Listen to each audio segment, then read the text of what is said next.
Hey guys, Sean Michael here with a little experiment I like to call the Sean Michael simulation.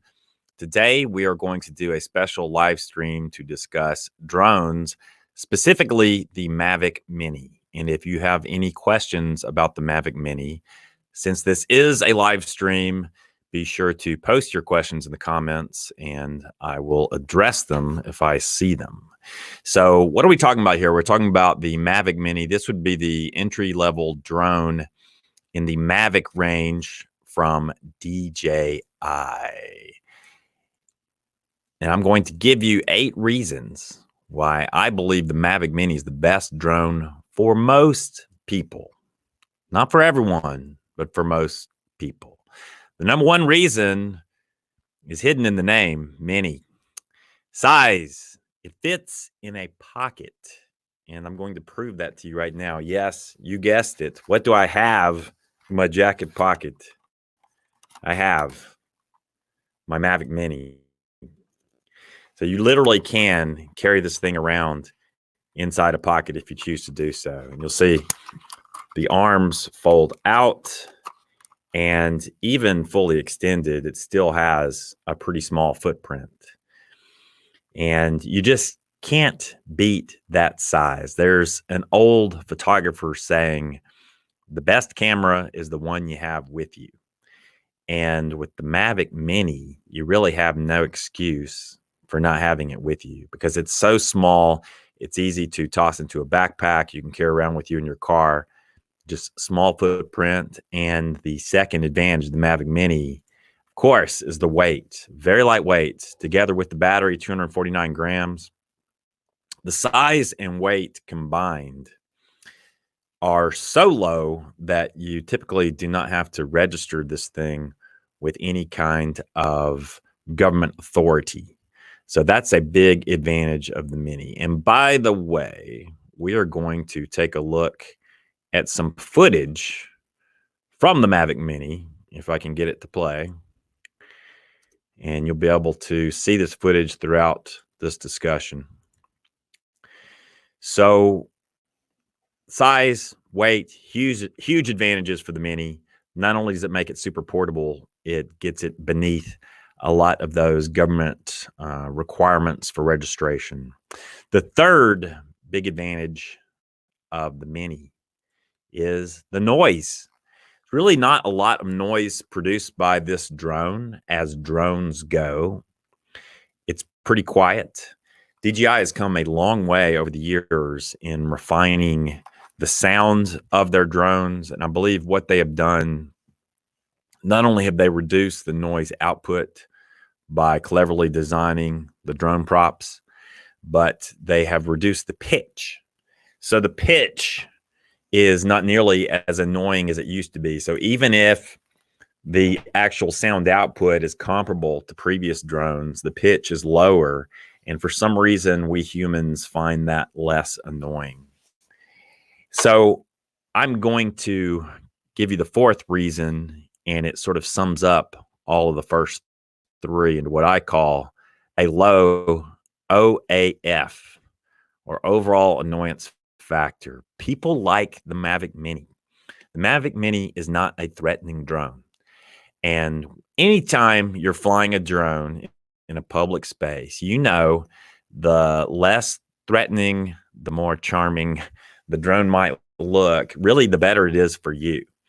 For one thing, it's so small, it looks kind of like a toy, and it doesn't seem threatening at all, so it doesn't attract nearly as much attention from other people, and attention from, let's say, security guards and so forth. And so I really love the annoyance factor of the Mini. I mean, you might compare the Mini, for example, to the Phantom 4 Pro. And it's just a really different experience. The Phantom 4 is so much larger and it's louder. It's just a lot more threatening to people. When people see this, they might freeze up and they think drone. When people see this, they think, oh, that's kind of cool, like a toy. The next advantage of the Mavic Mini that makes it the best drone for most people will be the simplicity, the ease of use. In some ways, with the Mini, DJI has kind of dumbed down the software. By the way, we're seeing footage from my travels in Burma, also known as Myanmar, earlier this year, which I shot exclusively with the Mini. So DJI has kind of dumbed down the software a bit. I wish they would improve certain aspects of the Mavic Mini software. However, I have noticed that I enjoy the flying experience of the Mini because they've simplified the controls and simplified the layout. It's easier and more people are going to be able to pick it up without being confused. Sometimes with the more prosumer and professional models, they throw a little too much information at you at one time. And I think it makes it at times a frustrating experience to fly some of those bigger, more professional models. With the Mini, you can really just look at a very simplified screen and focus on flying. And I really like that. The next advantage of the Mavic Mini that makes it great for most people is the battery life. DJI promises around 30 minutes of flight time with the Mini. I don't know if I quite get 30 minutes, but you get a lot. I would say you consistently can get 25 minutes. And yeah, probably if you're just hovering in midair, you might be able to get half an hour. That is a lot of flight time out of such a small drone with a pretty small compact battery. So kudos to DJI for that. You know, I would recommend to anyone who's going shopping for a Mavic Mini, pick up the Fly More package. I did not. I just purchased the Mini itself. And when I was traveling in Burma, I found myself at times wishing for an extra battery. The standard package, it only includes one battery and in the controller, of course. If you get the Fly More bundle, you will get a couple of extra batteries, you'll get a case, and you'll get an external charger for those batteries. And the Fly More package costs about $100 more, but you're getting more than $100 worth of gear. It's really a pretty good deal. And that actually brings me to the next reason that the Mavic Mini is the best drone for most people. You guessed it, cost. If you want to just buy the straight up base package, which is what I did, then you only need to pony up $399. You're getting a lot of drone for $399. In my opinion, you're probably getting 80% of the fuller size Mavic. I mean, you're giving up some software features, you're giving up some hardware features in terms of collision detection. But if you can live with those sacrifices, you're getting a really great deal. You can get into a fantastic drone for around $400. And if you pony up an extra $100, you get that Fly More package, and you can fly for 90 minutes with that package. You know, the Fly More package also includes a case. I did buy an aftermarket case for mine. I'll show you what I carry mine around with. And it's just these little hard cases. So I'll put my Mini and the controller in these cases and toss those into a backpack, and it works fine for me. But you really can't beat the cost of the Mini. If you are a newcomer to drones, it makes for a very affordable price. If you have more experience with drones, you know, you could buy 3 Mavic Minis for the price of one Mavic 2 Zoom or a Mavic 2 Pro. And I think the Mini delivers more than 1/3 of the value of those drones, but they're only charging 1/3 of the price. So it's really a bargain. If you're a more experienced drone flyer, then you may not need the collision detection. In fact, on some of my more professional drones, I find myself turning off the collision detection because sometimes it can interfere with the flight experience. The next, and I suppose final reason that I find the Mavic Mini to be the best drone for most people is the image quality. No, it does not shoot a full 4K, but it shoots 2.7K. So that's a higher resolution than full HD or 1080p. And it's enough for most people. Typically, I'm rendering my edited videos out to 1080p or which would be full HD. This shoots at a higher frame rate than that. And if you are willing just to shoot at full HD, you can shoot 60 frames per second. I typically shoot full resolution 2.7K at 30 frames per second. But I find that is sufficient for storytelling. It's sufficient for social media. It's great for family and friends, vacation memories and travels. So yes, 4K is nice. I wish it shot 4K, but I can live with 2.7K. I think if they had limited it to full HD, I would not be so enthusiastic about the Mavic Mini. But I do appreciate having that extra bit of resolution at 2.7K that allows me to squeeze out a little extra picture quality. Something about the Mini you should know is the image processor inside is a relatively modern image processor and sensor. So even if the sensor is the same size as some of the older models, like the original Mavic Air, the Mavic Mini generally produces more pleasing footage. And it does so with that tiny little footprint and flying 25 to 30 minutes per flight. So you can really do a lot with a Mavic Mini. And again, you're seeing footage here from Bagan, Myanmar, also known as Burma. We had a wonderful time traveling throughout Burma in the month of January this year. Then we went on to Thailand in February. So to conclude, for all the reasons I mentioned, I think the Mavic Mini is an ideal drone for most people. Now, if you are a professional and you're really looking to step up the quality of your game, you need some of those higher resolutions and faster frame rates and some of those additional features provided by the more professional models. Yeah, then maybe the Mini is not right for you. But I would say your needs are not the needs of most people. Most people are just looking to get some cool aerial footage of their travels, their friends, their family, and they want to share that footage on social media. They're not selling stock footage. They just want cool aerial shots. And as you can see, the Mini will get you plenty of those shots. So listen, we've got a couple of comments. Kevin says, I 100% agree with the Fly More package. I went for this option in January when I bought my kit. I'm so glad I did. Yeah, I think the Fly More package is a legit good deal because those batteries are 40 or 50 bucks a piece.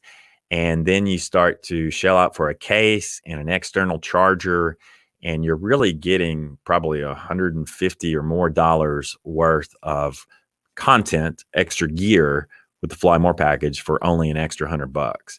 See, in my case, I went out and I purchased a case for my Mavic and the controller, probably spent $20 on that. Then I bought an extra battery. So I've already spent an extra $70, and I did not, sadly, get an external battery charger. The external battery charger is a really nice convenience. So I don't have one at the moment. I have to plug my drone directly in through the USB to recharge it, which is kind of annoying at times, especially when you're traveling. Juwan says, my Mavic Mini is coming in on Sunday. Congratulations. I think you're going to love it. And I certainly love mine. It is probably my go-to drone, and it's the type of drone you can just carry with you anywhere for all the reasons that I laid out. Juwan asked, do you have any tips? You know, I was really thinking back about any kind of issues I might have had with the Mavic Mini, and I would like to say that it worked perfectly throughout my travels in Southeast Asia. That's not entirely true. I had a couple of issues with it. The first issue that I noticed with the Mavic, and this relates directly to a tip, is because the connection with your controller is Wi-Fi based, there are going to be a few times when it's inconsistent. And so, you know, my first advice is good advice for life, I think. Don't panic. If that happens to you, don't panic. And what I'm talking about is if you're flying your drone out and occasionally, and this doesn't happen often, but it can occasionally happen where the signal feed blacks out. And so you're looking on your controller and then suddenly you lose signal between your controller and the Mavic. Well, the Mavic has a built-in return to home mode. And what will happen in that situation is it will start counting down, and then it will start going back to the takeoff point, to the home point. And what I've found is when it comes back in within range, then you will have the option to cancel out of return to home mode. And since you know at that point you're safely in range, I would encourage you to cancel return to home mode once you have the ability to control the drone and then pilot it yourself back home. Now, the drone was mostly flawless. I did have those occasional dropouts if I was being pretty ambitious and flying it out far over water. The second issue I had with the drone, I had one time, and the gimbal became very unsteady and shaky. And if you've flown DJI drones before, you know that this can happen. Sometimes the gimbal, it's like it loses its gyroscope or something and just starts wobbling around. The only fix that I found for that was to land it and do kind of a reboot. And I got it back up in the air and it flew perfectly. So that's just a couple of tips for the issues I had. The third tip, if you are a beginner and this is your first drone, think about where you're going to fly it. I would recommend you go out into the middle of a field or park where there's not a lot of trees or power lines around, and invest some quality time in just getting comfortable with the drone. Because if you're a newcomer, it's easy to crash these drones. You know, it's easy to crash even the professional models if you're inexperienced. Now, with experience, you're not going to have issues. And I want to show you guys, here I am flying the drone in Myanmar, and you can see the drones are kind of a hit with the public. And here we are at a resort on the river in Bagan, Myanmar, and we handed my drone after landing it to an employee there at the resort, and we're just letting him take a look at it, and I just left the camera rolling. And I really encourage you to do this anytime that you're flying your drone out in public and people show a curiosity. We can all be good ambassadors for flying drones and use them responsibly and allow other people to share in the fun when you see them. Parks and Places online says, love my Mavic Mini, does great for my YouTube channel, love the Fly More package. Exactly. I think if you are making YouTube videos, you're putting videos on Facebook, then Mavic Mini is really all you need. I mean, I love 4K footage, but I'm completely happy with the 2.7K of the Mini, and I find the overall image quality to be excellent. And going back to that return to home feature, Parks and Places online makes another great point that you should set the automatic return to home height above the tree tops or the highest obstacle. You can set that height, I believe, maybe at whatever you want, but I know you can set it at like 70 or 80 feet in the air. And sometimes what I might do is look around and see what kind of tall buildings I have around me. And, you know, you might have a 5 or 6 story structure. So set that return to home height pretty tall or at a pretty high altitude, and you'll know you're not going to hit any kind of buildings or towers or anything. Kelly asks an excellent question. How does it do in the wind? In my experience, the Mavic Mini is very stable in the wind. And I have flown it in high wind environments rather fearlessly. For example, out on the river here in Bagan, Myanmar, but I'm really more thinking about in Thailand. I took it out in the Gulf of Thailand. We kind of went island hopping, you know, in places like Phuket, Krabi, Koh Samui, and a lot of the islands in that vicinity. And it gets really windy there. And I frequently flew my drone out into the wind, the thick wind. And again, I was kind of fearless because, well, frankly, it's a $400 drone. It's not a $2,000 drone. If I lost it, it would be a sad day, but it wouldn't be the tragedy of losing a $2,000 setup, if you know what I mean. And at times I got wind warnings. I never had any problems losing control of the drone, and the footage was even very stable.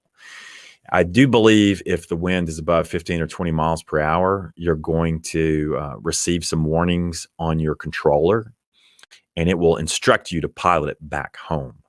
But I never had any kind of negative issues with the wind. There were a couple of times when I took it up kind of high in windy environments and I got a little nervous. So I brought it on home. So here you can see a temple in Bagan, Myanmar. And this kind of showcases another aspect of the Mini that I like. I like those little DJI quick shot modes. And here's one where you can circle an object of interest. So we found this really interesting centuries old Buddhist pagoda in Burma and did a full 360-degree circle around it. And those little quick shot modes I find come in very handy. I don't use them all the time for all the footage, but they get some really wonderful shots that would be very difficult for a human being to replicate. So here we have another beautiful pagoda in Bagan, Myanmar. If you're not familiar with Bagan, it is populated by these ancient Buddhist pagodas, and it's in, I guess, northern Burma. And that they say they don't even know how many of those temples exist there. They literally say there are thousands of them, and they're just these gorgeous, elaborate, centuries-old temples. You can get in there and explore them on foot to a degree. They don't want you climbing on them because there's been some earthquakes in the area, and some of them are unstable. But it's a perfect place to bring a Mavic Mini and go exploring, as you can see. Gardner Jerry says, nice user review. You answered the questions I would have been asking. Thank you, Sean. Thank you, Gardner. Yeah, I think, for years, I've been experimenting with drones and have owned a bunch of Phantoms and a bunch of Mavics. And a lot of people have asked me which drone would be the best for them. And a lot of those drones that I've purchased previously, they're pretty expensive pieces of equipment. Some of the higher end Mavics and the Phantoms, you can easily spend $1,500 or $2,000, especially by the time you buy some extra batteries. Maybe if you get the fancier controller, you're looking at a $2,000 outlay. And that can be an issue, especially for newcomers who have this multi-$1,000 investment flying around in the air. There are a lot of things that can go wrong. I think usually it's pilot error that goes wrong. And I speak from experience. I've made a lot of mistakes. I've made a lot of those newbie errors, and I've crashed a couple of drones. This one absolutely was the worst. I like to show you guys. It sort of definitely keeps me humble.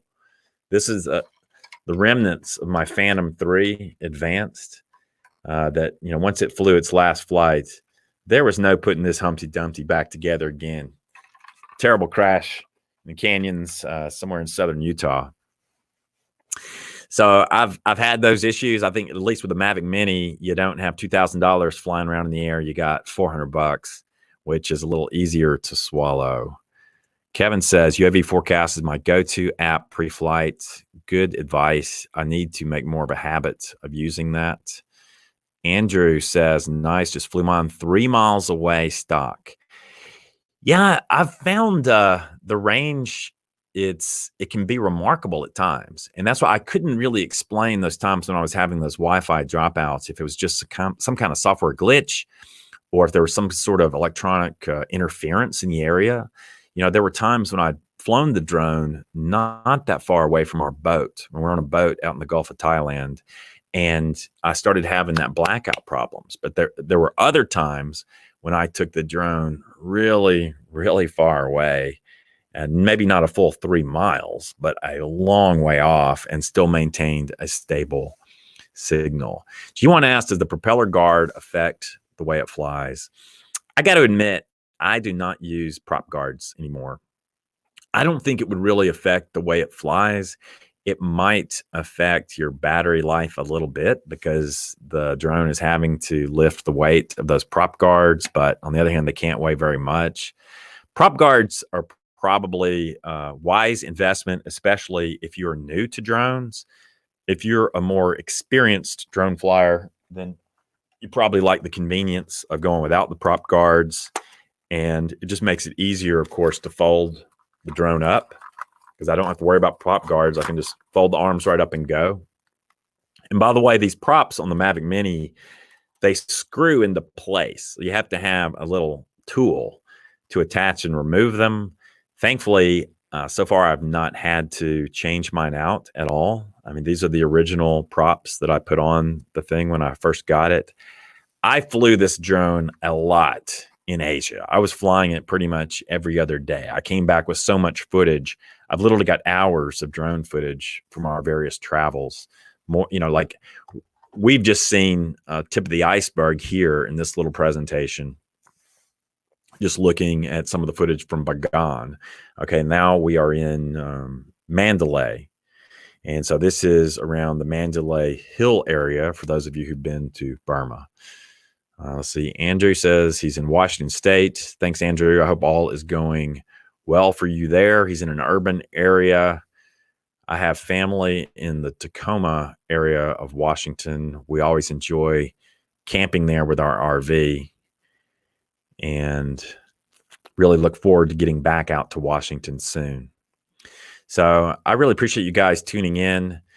This has been a live stream here on the Sean Michael Simulation. That's what I'm calling the channel this week. And I really love talking drones. I hope you do too. I appreciate all of you who've tuned in. If you have any kind of questions or comments, you can ask me right now. Post some comments. If not, I'm going to move on. Okay, here's Michael who's joined us. It says BT meter, digital wind speed, blah, blah, blah. Michael is recommending, I think, a meter to check your wind speed and so forth. So I really probably need to be doing more of that. And yet, I will say I found the Mavic Mini to be surprisingly stable, even in really high winds. And that's just something that you would not expect when you see the drone. I mean, yeah, if you're in a high wind environment, you may get a warning from your app. But in my experience, the thing is much more stable than you think. So you want to ask, are there any Mavic Mini accessories to buy that are useful? Well, if you did not get the Fly More package, then I hate to say it, you really are going to want to pony up for at least one extra battery. At the moment, I have 2 batteries, and I have found that with 2 batteries, I'm looking at approximately an hour of flight time. And a lot of times in our travels overseas, I'm not going to be flying a drone for longer than an hour in most situations. In fact, that would get me through most of the day. I wouldn't complain about having a 3rd battery. And that's why I think the Fly More package makes a lot of sense, because, 2 extra batteries, I think you're going to be set on most of your travels. And the other accessory I wanted to show you, I've already shown you, and that is the case. I do have a case around here for both the controller and the drone itself. And I'm going to pick these cases up just to show you what they look like. So here's the case for the Mini, and I have a similar case for my Mavic 2 Zoom. I like these hard cases, and I'll try and find the ones that I purchased and put a link beneath this video if you're interested in them.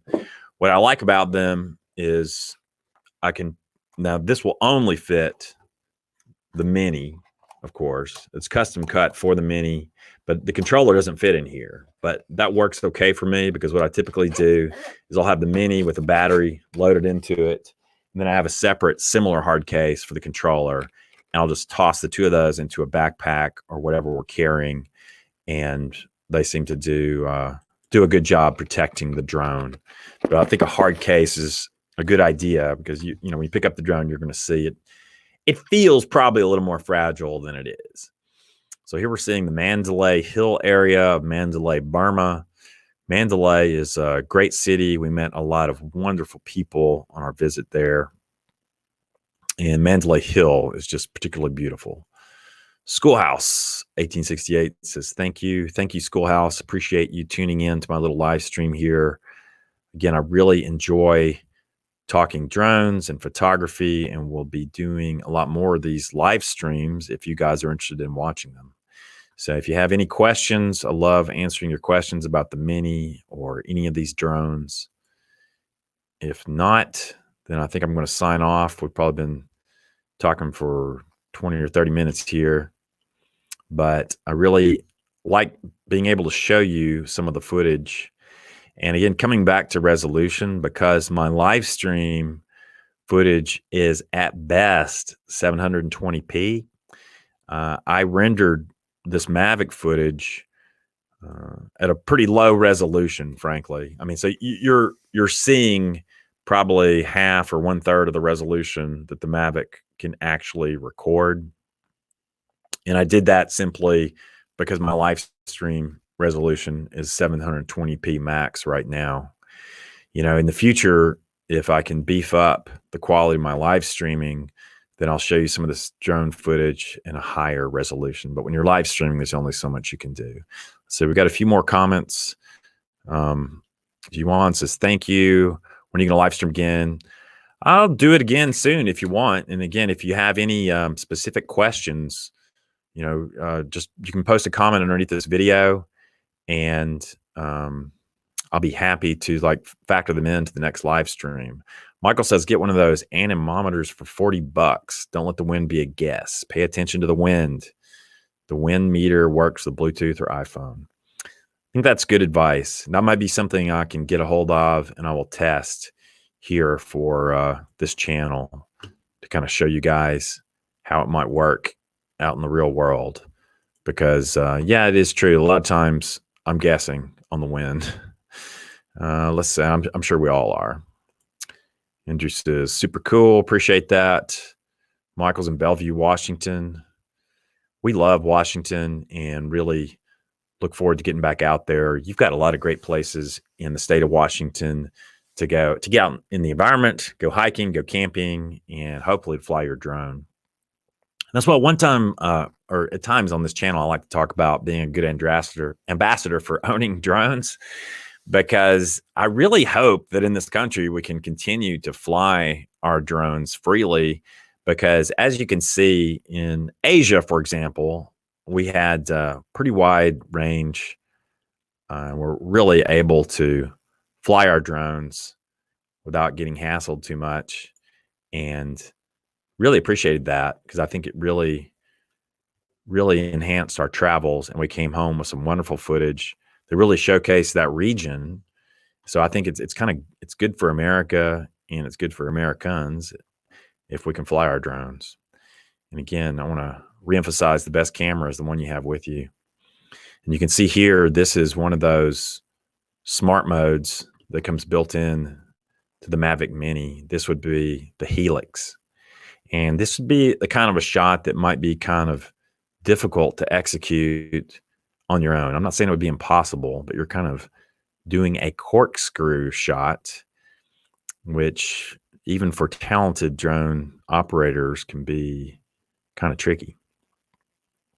So, but you can see, you can get some really cool shots. This is Ubain Bridge, by the way. It's in the Mandalay region, and it is the longest teak bridge in the world, I believe. So let's see, we've got a couple more comments. Michael says, more propellers, hard to find. Yeah, I haven't had to swap out my props yet on the Mavic Mini, thankfully. But if you do, you're going to want to have that little special tool with you, because it's just really like a very small screwdriver. Now, if you look here on the footage, I think you can see the gimbal having problems. And I think this was one of the few times that I had an issue with my Mini, the gimbal being shaky. And my solution at the time was to land it and kind of do a cold boot, and it started working fine. Kevin says he likes to keep it under 100 feet of altitude to avoid wind speed issues for such a small drone. He's had only one oh crap moment flying way downwind and burning up a lot of battery to get back to base. That's a good point, and that really, again, goes to the point about battery life. They may promise 30 minutes, but if you're certainly in a windy environment, if you're asking the drone to do a little more work, then you're not going to get a full 30 minutes. But I did find the battery life to be wonderful overall. Here we see another one of those Helix shots. I mean, this is just a beautiful shot. And I give the Mavic credit for this shot, not me. This is a quick shot mode. And you can really see Ubain Bridge. Kevin says, stay safe all. And Gian says, quarantine, sanitize, and good luck. Yep. We're really hopeful that we're going to get back to normal this spring. we'll be able to get out there and do more flying of our drones. All right, guys. Thank you as always for tuning in. This has been a presentation of the Shawn Michael simulation, 8 reasons why the Mavic Mini is the best drone for most people. Hope you've enjoyed this. I will live stream again soon. As you probably noticed, I'm practicing and I'm learning how to use some new gear and new software. And I think overall it's been a lot of fun. So greatly appreciate all you guys for tuning in. I'm going to sign off now because I'm not seeing any more new comments come in. And I look forward to seeing you again on the Shawn Michael simulation. Again, if you're on the fence about getting the Mavic Mini, don't be. I think you can purchase this product with great confidence that you're going to get a very high quality drone, and it's tremendous value for money. Till next time, thank you guys. See you later.